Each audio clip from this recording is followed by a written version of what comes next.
A lot of people know I'm not actually using KRNL. I just changed the icon.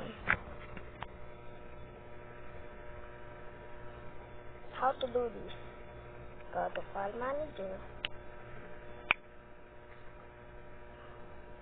Select your picture and copy that file, find delta, workplace.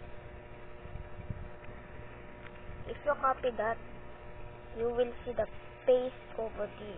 So click that and click no loader, hold it and rename. That's the picture of delta.